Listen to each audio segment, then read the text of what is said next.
eh bien, on vous remercie d'être venu nous voir. Et maintenant, eh bien, on va vous poser des questions par rapport au certificat d'urbanisme. Donc, vous voyez bien que plus personne ne vérifie que les projets respectent les plans locaux d'urbanisme. Qu'est-ce que vous allez faire pour remédier à ce problème? Est-ce que vous me permettez, tout d'abord, chère Mathilde Antoinette, cher Claude Dio, de vous rendre hommage parce que j'ai lu votre ouvrage que vous m'avez envoyé, 418 milliards, la fraude de la grande distribution avec la complicité des élus de l'administration.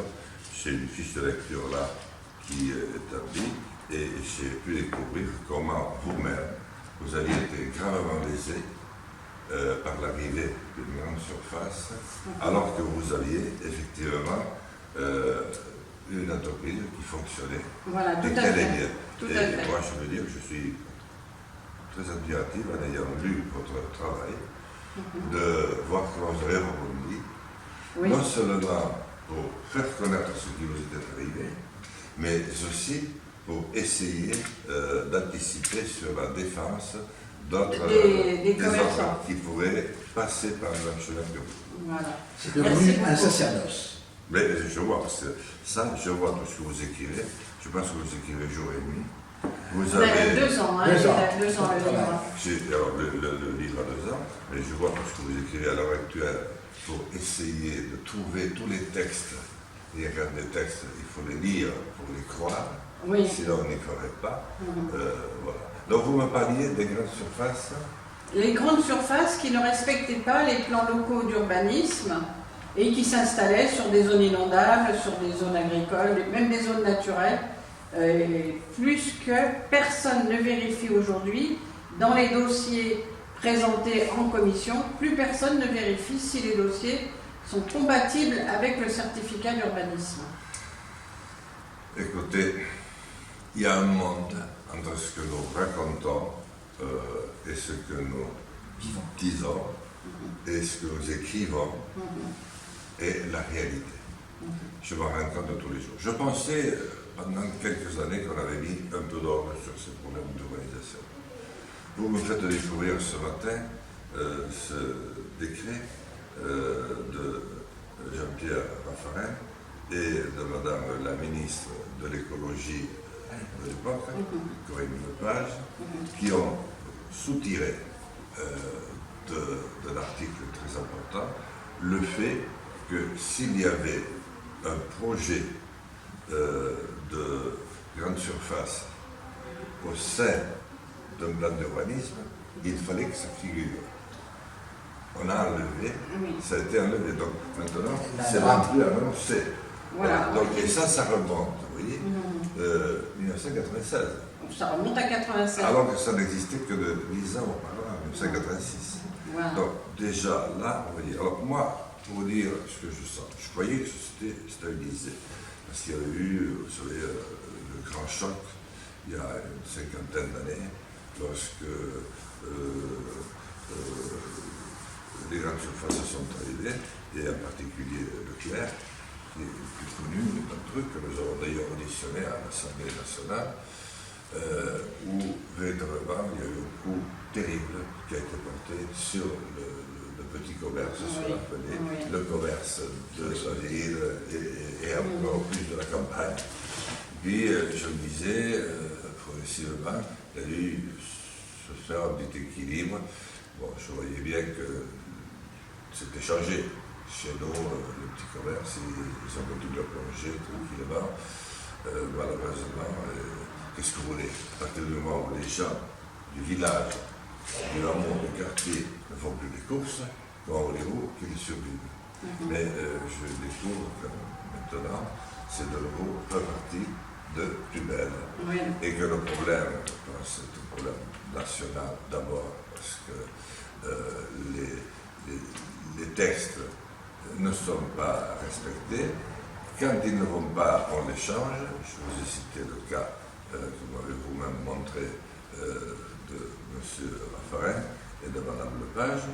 Et puis, il y a maintenant aussi la dimension européenne. Voilà. Alors je pense qu'il faut qu'on regarde un petit peu tout ça. Voilà, parce que nous, par rapport à la directive européenne, il suffirait simplement qu'au lieu de vérifier les fraudes une fois qu'elles sont faites, on préférait que ça soit vérifié avant pour ne pas qu'ils fassent de fraude. Et c'est là-dessus quelle peut être votre intervention pour qu'on obtienne l'application de la directive européenne service. D'abord, il faut voir, excusez-moi, mais je débarque un petit peu dans le dossier, si cette directive a été bel et bien transcrite en droit français. Il y a une partie qui a été, voilà.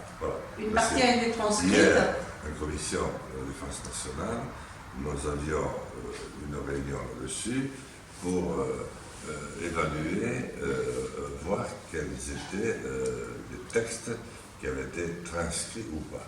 Vous savez qu'il y a à peine 30 ou 40% des textes européens qui ne sont pas transcrits. 30 ou 40 le sont transcrits. Il y en a 60 qui ne le sont pas pratiquement. Voilà. Il y a un énorme retard. Donc, si vous voulez, comment voulez-vous d'abord qu'on se comprenne entre pays? Les gens vont dire, tiens, ce texte existe et il est européen, mais on ne le retrouve pas dans le droit français. Donc il faut quand même, ça devrait couler de source. Il faut qu'il y ait une harmonisation. Et le grand problème du départ, c'est qu'on a commencé à transcrire en droit français des textes sans que le peuple soit informé du fait qu'ils étaient pris. Voilà. Donc il y a eu une méfiance qui s'est installée déjà au niveau de l'Europe. Je ne me rappelle pas ce que nous avons été capables de faire en 2005, je crois, où le peuple a voté contre le traité je ne sais pas si c'était le Rome, contre le traité, pas Maastricht, c'est passé d'un poids, mais là, les Français ont dit non à ce traité, à presque 55%, et nous avons été quelques mois plus tard, à Versailles, en réunion du Parlement, c'est-à-dire l'Assemblée nationale, puis Sénat réuni, et là nous avons été dire non au peuple. Voilà. Nous qui sommes ses représentants. Ça a porté un coup fatal d'ailleurs à la confiance des Français. Voilà. Alors, ce que je vais faire pour répondre à votre question, je vais d'abord interroger mes collègues de parti pour savoir qu'est-ce qu'ils savent de cette situation, puisqu'ils sont tous des représentants européens. Mais surtout, nous allons saisir le Premier ministre pour qu'il nous dise comment il considère à cette affaire, ce qu'il en pense. Et de ce côté-là, je dois dire, M. Castel, depuis qu'il est là, il répond à mes courriers. Je lui fais des courriers parfois difficiles. Je lui dis, pouvez-vous nous faire le point sur l'application en France des lois communautaires et particulièrement sur les fraudes. Sur les fraudes, oui, Voilà. et sur les recours qui peuvent être intentés. Voilà. Et à partir de là, je pense que c'est comme toute chose. Je vais peut-être faire d'abord d'ailleurs la lettre au Premier ministre pour savoir, et puis ensuite saisir l'ensemble des partis politiques pour que tout le monde soit logé à la Conseil. Et puis, troisièmement, je pense qu'il faudra faire un courrier à la présidente de l'Union européenne. Carrément la présidente, parce que nous, on a une réponse de la présidente de la commission au sein de l'Assemblée nationale. Ah mais ça, c'est l'Assemblée nationale. Moi, je vous parlais de l'Europe. Hein. Ah d'accord, ok. De la communauté, de la commission. La commission européenne, voilà. Nous, c'était Madame Sabine Tillet, sur laquelle on lui avait dit que justement la directive n'était pas, et elle avait dit que pour l'instant, il n'y avait rien qui montrait que les textes n'étaient pas appliqués. Alors avec toutes les preuves que l'on a, on fait bien la démonstration qu'on ne contrôle pas. Les dossiers ne sont pas contrôlés au préalable pour la commission départementale d'aménagement commercial. Mais pour suivre le fil de notre conversation, vous m'avez interrogé sur l'Europe, l'action que je pourrais conduire, et je vous réponds. Donc si vous voulez, moi, ce que je vais faire, d'abord j'écris au ministre pour nous faire le point.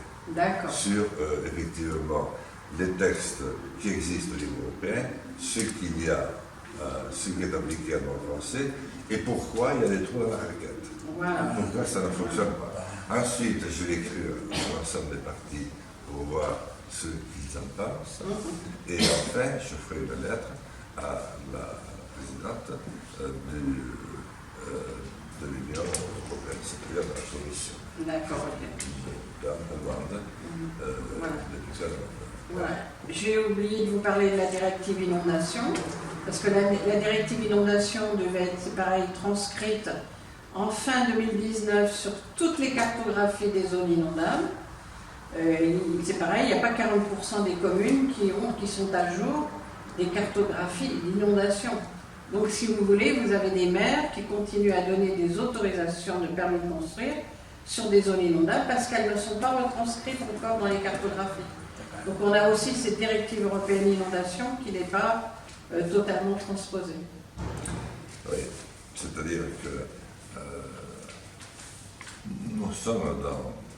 nous vivons dans un univers hyper financiarisé, où la finance s'est introduite de partout, ce qui crée d'ailleurs un climat anxiogène, d'anxiété, de stress permanent, parce que au bout d'un moment, vous ne savez plus ce qui est autorisé, ce qui ne l'est pas. Il n'y a plus de repère. Il n'y a pas de repère. Et il n'y a pas de sécurité aussi. Non, il faut sortir de ce contexte-là. C'est ce que je propose dans mon programme présidentiel, que Leïla est en train de préparer avec toute notre équipe.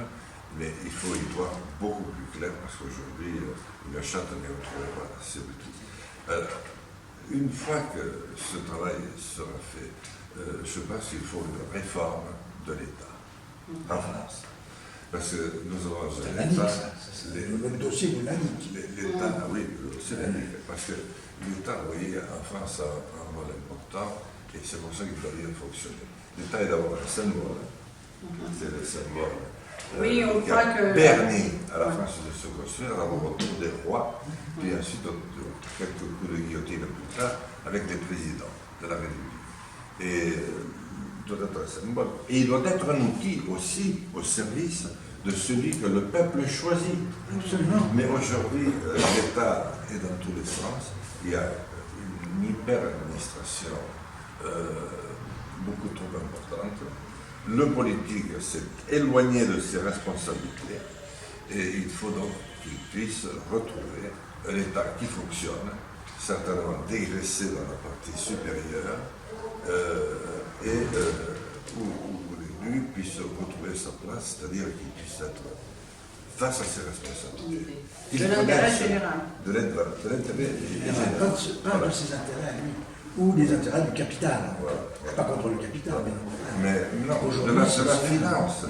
Mais là, vous avez tout à fait raison. Le capital a toujours existé. C'est la manière de l'exploiter. Or, c'est les mêmes mains.